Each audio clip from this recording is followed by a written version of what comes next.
Hi everyone, नमस्कार। ओम नमः शिवाय। जय माँ काली, हर हर महादेव। तो आशा करते हैं अच्छे होंगे, मस्त होंगे, स्वस्थ होंगे। आप सभी अपने जीवन में पॉजिटिव होंगे। तो जिन्होंने मेरी चैनल को सब्सक्राइब किया, लाइक किया, उनको मैं तहे दिल से धन्यवाद। Thank you so much. और जिन्होंने प्यारे प्यारे कमेंट दिए हैं 100, उनको भी दिल से थैंक यू सो मच। और महाकाली महादेव से प्रार्थना करते हैं कि आप सभी के जीवन में ढेर सारी खुशियाँ माँ दे, ढेर सारी ब्लेसिंग दे। जितनी आप प्रेम, जितनी प्यार आप हमें दे रहे हैं, उससे दुगनी तिगनी माँ आप सभी के जीवन में दे। तो चलिए, आज मैं इस टॉपिक पे रीडिंग करने वाले हैं कि आपकी शत्रु आपसे क्यों परेशान है, क्यों इतनी जलती है, क्यों जलता है आपको देखकर, आपकी पार्टनर के देखकर, आपको देखकर, आपकी खुशी के देखकर क्यों शत्रु आपको जलते हैं। तो चलिए, जय माँ काली।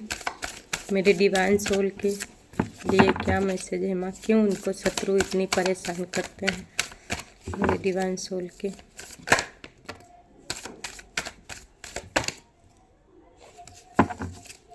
जय माँ काली।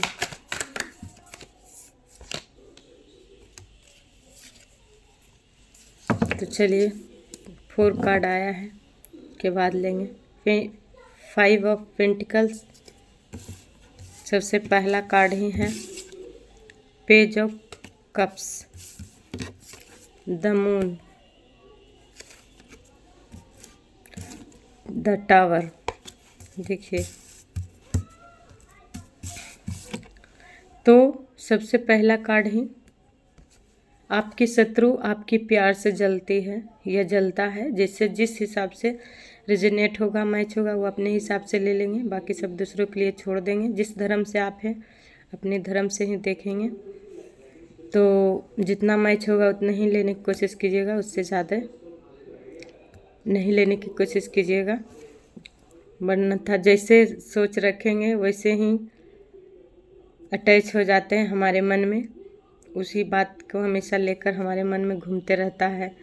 इसलिए स्वस्थ सोचिए, अच्छे से सही सोच सोचिएगा, सही होगा, बुरा तो बुरा ही होगा। इसलिए अच्छे भाव से, अच्छे सोच से रीडिंग देखने के लिए बैठिए या सुनिए। तब देखिए, तो सबसे पहले आपका शत्रु आपकी प्यार से जलती है या जलता है। कोई भी है ऐसे शत्रु जो कि वो आपसे बदले के भाव रखती है या रखता है। ये ज़्यादातर के द मून है, तो मदर हैं, मदर, सिस्टर, जेठानी, देवरानी, जो भी हैं वो हैं आपकी प्यार से जलती है, आपकी रहन सहन से जलती है या जलता है। जो कि आपके जीवन में प्यार देखना ही नहीं चाहती है या चाहता है। उसको लगता है कि आपके जीवन में आप नहीं भी कुछ आपके पास है, फिर भी उसको लगता है कि आपके पास बहुत कुछ है, आपके पास बुद्धि है, आपके पास विवेक है। वो कुछ भी आपके साथ कितना भी आप पे क्रोध करे, कितना भी आपको नीचे गिराने की कोशिश करे, पर फिर भी आप उठ खड़ी हो जाते हैं। तो उसे बर्दाश्त नहीं होता है। वो आपके लिए हमेशा बुरा ही मैनिफेस्ट करता है। बुरा आपके जीवन में हमेशा जहल घोलने की ही कोशिश करते हैं। देखिए, बिच्छू डंक मारने की, आपकी खुशियां में डंक मारने की कोशिश करती है या करता है। ज़्यादातर आपके प्यार पर ही उसका हक अधिकार छीनना चाहती है कि आपका प्यार आपसे छीन जाए, आप अकेले रह जाओ, आपसे कोई प्यार नहीं कर पाए। आप सबके लिए मरो पर आपके लिए कोई नहीं मरे, आप अकेले ही रह जाओ इस जीवन में रोते, और ये लोग देखते रह जाए आपके जीवन में।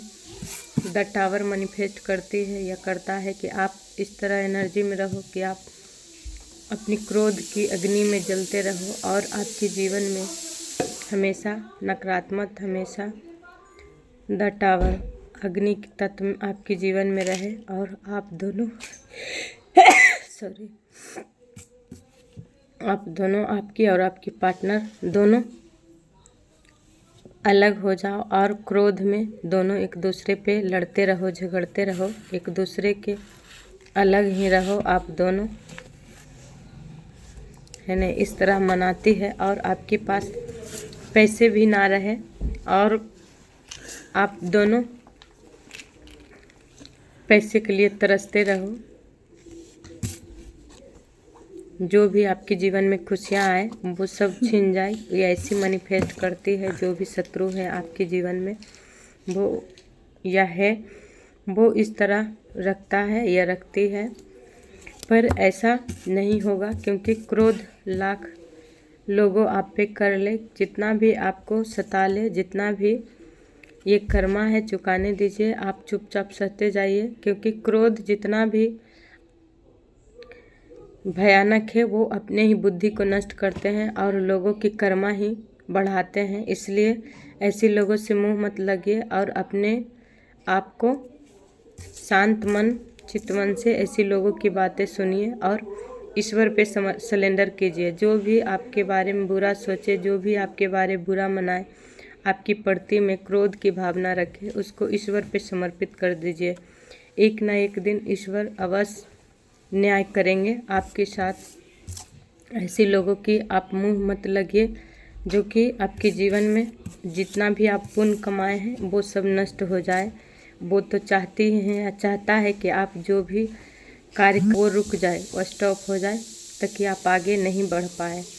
तो ऐसे लोगों की बातों में मत आया कीजिए। आपकी ईश्वर ब्लेसिंग दे रहे हैं, इसी के सामने आपको इतनी ब्लेसिंग ईश्वर दे रहे हैं कि आप अपने खुद की बलबूते पे आप कुछ भी हासिल कर सकते हैं। सॉरी दोस्तों, थोड़ी बच्ची है, माफ़ कीजिएगा।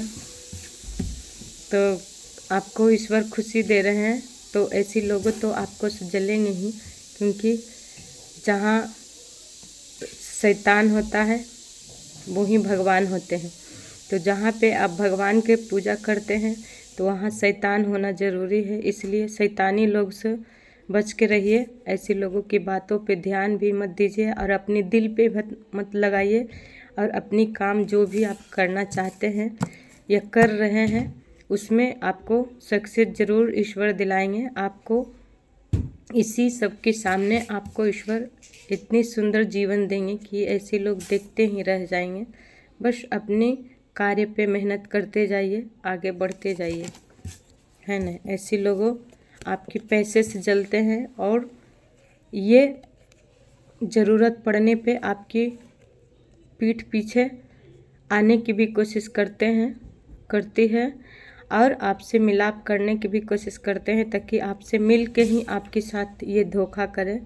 तो ऐसी ईश्वर के आपके लिए गाइडलाइन है कि ऐसी लोगों की बातों में मत आइए और ऐसे लोगों पे फिर से भरोसा मत कीजिए जो कि पास्ट में आपसे दुख में पीछे छोड़ दिया था। आप सबके लिए इंतज़ार किए, सबके लिए मरे, पर ऐसे लोगों आपसे मुंह फेर लिए थे। तो अब ऐसे लोगों के पीछे मत भागिएगा, देखिएगा भी मत कि ये याद रखिएगा कि पास्ट में मेरे साथ उसने क्या किया है, क्योंकि ईश्वर आपको इस कर्म के जरिए से ही आपको ईश्वर ये ब्लेसिंग दे रहे हैं। ये सब पेंटिकल्स कर्म के जरिए से जो कर्म आपने किए हैं इस कर्म के अनुसार, क्रोध के अनुसार आप जो सहे हैं, जलन सहे हैं, जो तपन टावर का कार्ड, जो तपन आप सहे हैं उसका ईश्वर देखे हैं, आपका दर्द देखे हैं, आपकी पीड़ा देखे हैं ईश्वर। इसलिए ईश्वर आपको इस ब्लेसिंग दिए हैं आपको कि आप ऐसे लोगों की बातों में मत आइए और अपना बुद्धि शांत कीजिए, चित्त शांत कीजिए और अपना करियर पर ध्यान दीजिए। बाकी सब ईश्वर स्वयं ही न्याय कर देंगे एक दिन, क्योंकि देख लेते हैं क्या ईश्वर ऐसे लोगों के कर्मा देंगे।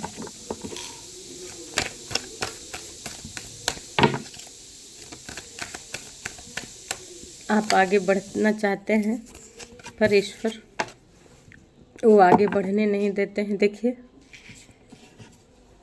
ईश्वर अभी फ़िलहाल आप ही का कार्ड आया है जस्टिस। आप धैर्य से काम करेंगे, पेशेंस रखेंगे तो न्याय आप ही का पक्ष ईश्वर स्वयं करेंगे, क्योंकि आपको सिर्फ अपनी काम पे फोकस करना है। अपनी काम जो भी आप कर रहे हैं या करना चाहते हैं उस पे फोकस कीजिए। क्या कौन बोलता है, क्या नहीं, मेरे बारे क्या बोल रहा है, क्या कह रहा है, ऐसे लोगों की बातों पे ध्यान मत दीजिए। अपनी काम पे आप फोकस रहिए। बाकी सब ईश्वर पे समर्पित कीजिए, क्योंकि ईश्वर आपको इस वक्त में आपको ऊंचा उठाना चाहते हैं। ईश्वर, ये समय आपका है। बस ऐसे लोगों को तो ज़रूरी टांग अड़ाना है कि किसी को आगे बढ़ते देख दुश्मन कौन चाहता है कि आपसे आगे बढ़े और आपसे अच्छे बने। आज के कलयुग में कौन चाहता है कि सबसे पहले खुद के लिए सब सोचता है, आपको पैसे से प्यार करता है और बाकी आपको जिस समय पैसे नहीं रहेगा, आप दर्द में रहेंगे तो लोग मुंह मोड़ेगा। इसलिए ये बातें याद रखिएगा। अगर पास्ट में हुआ है तो याद ज़रूर रखिएगा। ईश्वर आपको वो खुशी देंगे, पर ऐसे लोगों की बातों में मत आइएगा। और अभी भी आपके साथ ये सब हो रहा है तो ऐसे लोगों की बातों में मत आइए। अपना क्रोध मत दिखाइएगा कि वो आपको तो नीचा गिराने की कोई कसर नहीं छोड़ रही है। अपने हिसाब से ले लेंगे, पर ऐसे लोगों के पीछे आप मत पड़िए। ऐसे लोगों की बातों अपने दिल में मत लगाइए। अपनी ब्लेसिंग पे ध्यान दीजिए। बाकी ईश्वर सब न्याय करेंगे, क्योंकि ये लोग लालची हैं, लालच से भरी पड़ी है, सिर्फ पैसे से प्यार करती है या करता है जो भी है, और आपकी पैसे ही छीन के आप पे हुकूमत जताने की कोशिश करती है या करता है। ये मदर ही है, क्वीन ऑफ सोर्स है, क्योंकि आप वो देवी हैं, दिव्यात्मा हैं जिसे ईश्वर प्रेम करते हैं। ऐसे लोगों नहीं, ईश्वर आपको कह रहे हैं कि जिसके बारे में आप सोच रहे हैं इस वक्त, आपके शत्रु जो भी हैं वो आपकी लायक नहीं है, पर आप उसके प्यार के लिए आपको लगता है कि मेरे से कोई प्यार नहीं करता है या नहीं करती, पर ईश्वर कह रहे हैं कि जिससे तुम कहती हो, कर रही हो, सोच रही जिसके बारे में, वो तुम्हारे लायक नहीं है। उससे दूर हटो और अपनी ब्लेसिंग पे ध्यान दीजिए और आगे बढ़िए। आप खुद का मालिक बनेंगे। आप किसी के तलवे चाटने के लिए नहीं आए हैं। आप स्वयं ऐसे लोगों के पीछे ढकेलिए और आगे बढ़िए। आपके पार्टनर भी ईश्वर स्वयं जो अलग किया आपके प्यार से, जो भी जलता है, अभी आपका द हैंडमैन का एनर्जी में डाला हुआ है। आपका कंफ्यूज है और अपने डिसीजन भी नहीं ले रहे हैं, क्योंकि आपको भ्रमित किया जा रहा है। द मून के आपको भ्रमित किया जा रहा है कि अपने काम पे फोकस नहीं कीजिए। और शत्रु की बातों में जो भी वो आपसे भी चिढ़ता है, जलता है, क्रोध करता है, वो उसी बातें पे आप रोते रहिए, बिलखते रहिए और उसी को याद करते रहिए। तो ऐसा गलती मत कीजिए और आगे बढ़िए। ये ईश्वर का आपके लिए गाइडलाइन है। अपने शत्रु के बातों पे मत ध्यान दीजिए, क्योंकि ईश्वर एक न एक दिन न्याय जरूर करेंगे। जस्टिस है तो न्याय जरूर करेंगे। उसका खुद का कर्म स्वयं बना रहा है। जो दूसरे से जलता है या जलती है, उसको हम लोग कुछ नहीं कर सकते हैं। हम लोग कुछ नहीं कर सकते हैं। जिस तरह आपको माइंड को कन्फ्यूजन में डाला है, भ्रमित किया है, या आपके साथ बुरा मैनिफेस्ट किया है, आपको पार्टनर से दूर किया है, तो ईश्वर स्वयं उस क्रोध की अग्नि में उसी को जलाएगा जिन्होंने आपको इस तरह अग्नि में जला रहा है या पास्ट में जलाया है। तो ईश्वर स्वयं उसी को अभी इस अग्नि में जलाएंगे, क्योंकि आप भी अगर आप कर्मा समाज के लिए जीवन में दर्द आया, दुख आया, तो आप ईश्वर की प्रसादी समझ के, कर्मा समझ के अपने जीवन में उसको एक्सेप्ट किए। पर ये सोचिए, उसको यहाँ जाएगा तो वो क्या करेगा? वो आपको बदनामी देगा। इसलिए आप चुपचाप ऐसे लोगों से मूव ऑन होइए और आगे बढ़िए। बाकी ईश्वर आपके साथ हैं। आपकी देवी जो भी जिस डिवाइन से आप हैं वो साथ हैं। माँ काली जिसको आप मान रहे हैं वो आपके साथ है। बस अपने जीवन में सदैव ही सच्चा साथी आप मैनिफेस्ट किए हैं, वो भी आपके जीवन में ईश्वर देंगे, क्योंकि आपका ये दर्द बहुत भयानक है, क्योंकि आप एक दूसरे के सोलमेट हैं। इसलिए आपको इतना दर्द दिया गया कि आपकी सोलमेट भी आपको नहीं पहचान पा रहे थे, आप भी नहीं पहचान पा रहे थे। आप एक दूसरे कर्मा के कारण आप एक दूसरे के लिए भी कर्मा लेकर आए थे संसार में, तो वो भी चुकता करना था। इसलिए अब ईश्वर स्वस्थ आपको पार्टनर को भेजेंगे। इस वक्त अब उम्मीद कर सकते हैं कि वो सच्चे प्रेम से आएंगे। इस बार धोखा नहीं देंगे। अगर पास्ट में दिए हैं किसी के कारण की वजह से, दमून किसी के कब्जे में रह कर दिए हैं, तो उनका असलियत ईश्वर स्वयं उनको सामने लाएंगे। जो लालच भरी पड़ी लोगों हैं, उनकी असलियत ईश्वर आपके पार्टनर के सामने मुखौटा खोलेंगे और आपको जस्टिस देंगे ईश्वर।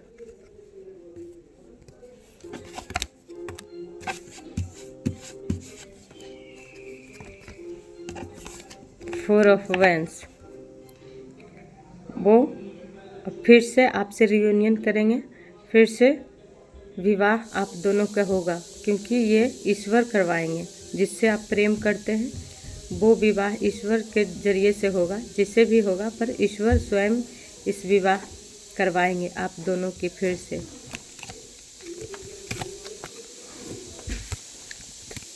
ठीक है, वीडियो यहीं पे एंड कर रहे हैं। लाइक ज़रूर कीजिएगा। जय माँ काली, हर हर महादेव, बाय।